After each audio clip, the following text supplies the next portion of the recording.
Hello all, welcome to another video. Today I'll be talking about OAuth access tokens. What are OAuth access tokens and why are they used for? Okay, so let's get started. So OAuth access tokens are nothing but these are the tokens that are provided by the authorization servers to the client. So the client can use this access token to access to make a call to an API or an application. So you can think of this as a access card in our corporate setup. So using the access card, an employee can get into various different rooms within the office premise, right? And again, these access cards will have certain authorization restrictions, say like um, um, particular employee belonging to a particular department will have um, access to certain rooms within the office premise. So similarly, in what world, these access tokens will have certain authorization restrictions, and and these areas of restricted access is called as scopes. Okay, so access tokens will have scopes. That is one terminology, and there is another important term which is called as claims. Claims are nothing but these are certain informations which the application or the API can use to authorize the request from the client. Okay, so now first thing, let's come to scopes. What are scopes? Scopes are nothing but these are the strings that are passed from the client to the authorization server, and based on these string values, the authorization server will generate the access tokens. And using these scope values, uh, the token access token will be like specific to that particular scope. So I can, yeah, so let's look into one example. So here this is the request to an login example.com authorization server, and within the request I'm passing something called a scope equals retail inventory and retail slash sales. So I'm passing these two values as scope. So what happens, the authorization server, when it looks at the request, right? So it will check, okay, so you want an access token that is having scope for inventory and for sales.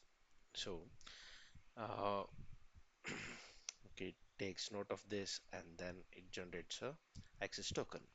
Now, the client, when it uses that particular token and it calls an a server endpoint. Say the endpoint is an retail get inventory. Okay.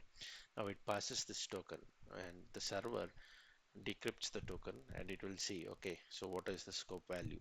Okay, fine. So it's a inventory, so it has access to that, and it will also validate certain other claim information, and that way, like this will be the request will be mm, processed on the server end.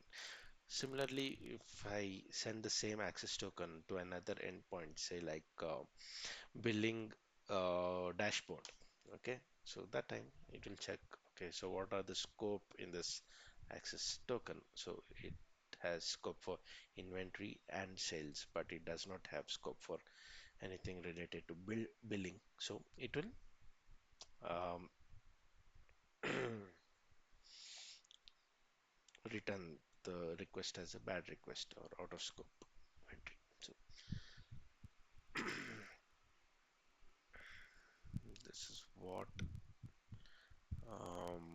it's been depicted, and also like when we are creating scopes within our application or an API, So we should be careful, like we should not be creating scopes for each and every endpoint that we create in the APIs, right? It should be more of it should be logically separated based on the business units within your application. Say like an area for retail will have one parent scope called retail, and all other things can have child scopes, right? Retail slash reports like that. And then for a product catalog business area, so you can have one major scope called as inventory, and if required you can have further smaller child scopes in that. So that's how the scopes work. Okay, so let's move on to the next topic. um, so I'll come back to this later. Okay, so certain scopes will have high privilege scopes. Okay, say initially you will create get an access token with limited scope, and somewhere down the this one, so in your client application, so you have something called as an admin block, admin screen, right? And initially when you request for an access token, you need not have to have uh, tokens with admin scope values, right? So only when user clicks on that admin screen, only then you need to get these admin scoped access tokens. So that is something called as a step-up authentication. So what happens whenever with the limited access token, when you create a request to the server, so the server would return a insufficient scope error, right? Then the so the client can then run a second code flow that includes high level privilege scope to the authorization server to get the elevated access token, and then use that token to access the admin API endpoints. So this mechanism is something called as step-up authentication, and another reason to use this is to achieve a best balance between security and usability. Okay, so this is about scopes. Next thing, let's move on to claims. So what are claims? Claims are nothing but these are the access token attributes that the API or the application fine-grained authorization control these values provide. Okay, so they are basically key value paired items. These are embedded into the access token, and when the user provides these tokens to the API, we decrypt these tokens to extract the claim information, and then based on the claim value, we either allow the user access to a particular resource or not. So this is very much depicted here in this flow. So initially the client sends a request uh, to the authorization server with basic profile email details. Okay, the authorization authenticates the user, and then it provides a token. So it will provide two tokens, one is ID token and the access token. Next, the client will access for user info using the access token that is been shared by the authorization server. The authorization server then encrypts the user information such as name, email, address in the response and sends back. The client can decrypt that response using the ID token which was initially shared, and it gets access to this name and email details. So this is a basic flow how the client and the authorization server interact. Okay, so this is the so the claims what to have in a claim and all that informations. And also the important thing is also we need to mention the audience of the claim. So the best practice is to include the audience details. So the APIs or the application will be consuming these access tokens. So that detail also should be embedded within the access token so that um, um, we do not take access tokens from malicious users and such kind of things. Okay, so it provides more layer of security for that. Okay, then the claims can be fetched from various sources like the authorization servers database. You can make an API request to get the claim information. External identity provider also can be used as a claim source derived from other values from the authentication flow. So here is a simple example of how an API is used as an authentication claim source, right? So the client sends a request to the authorization server. It authenticates the user. Then once the user is authenticated, it sends a request with the user ID to an API. The API returns a customer ID details.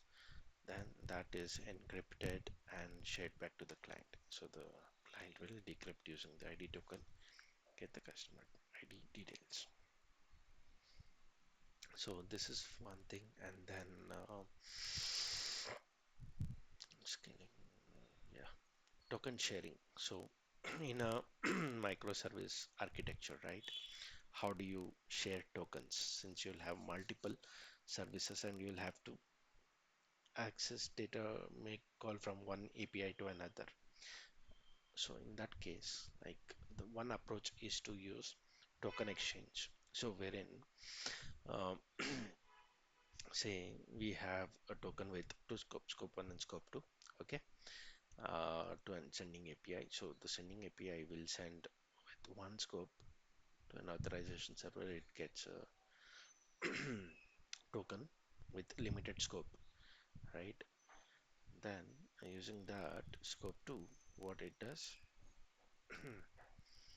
it sends a request to an recipient API. So this way, you're getting a token with limited scope details, and you're making a call to that particular API. So that is one way. But the drawback of this approach is like you'll have to make multiple calls to the authorization server every time. So that's an overhead, right? The other way is like you can embed the token in a token. So you can have tokens for more than one or two services within your existing token. You can embed them and then share that as an access token. And then on the API side, you can decrypt those tokens and use them which token is required. So this was a brief introduction about access tokens in OAuth. Hope this video was informative, and stay tuned for more such videos. Thank you.